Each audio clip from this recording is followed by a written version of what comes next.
सन 1219 में वस्त एशिया की बड़ी कुवत ख्वारिज़म शाह ने घुमंड में आके चंगेज़ खान के सफ़ीरों को कत्ल कर दिया और उसके जवाब में मंगोल हमले के नतीजे में अपनी सल्तनत खो बैठे।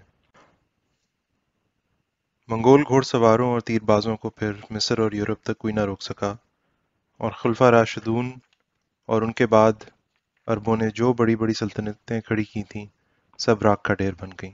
कुछ अपना अंदरूनी खलफशार और गुमराही थी, और फिर चंगेज़ियों का यलगार भी था कि अरब तहज़ीब और तरक्की बगदाद के बैतुल हिकमा की किताबों की स्याही समेत दरियाए दजला के पानी में बह गई।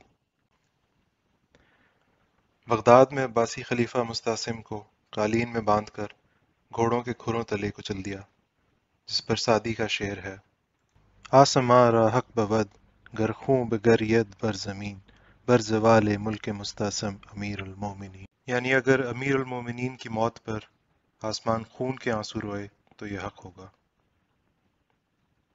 यूं मालूम होता था कि अब इस्लाम का ज़वाल है। इस सब के दौरान तारीख का एक और अजब वाक़या हुआ, जिस पे इकबाल कहते हैं: है अयां यो रिश्ता तार के अफसाने से पासबां मिल गए काबे को सनम खाने से। यानी वही तुर्क और मंगोल जिनके हाथों अजीमुशान अरब सल्तनतें तबाह हो गईं, उन्होंने खुद ही इस्लाम कबूल कर लिया और इस्लाम के सबसे बड़े सिपाही बन गए।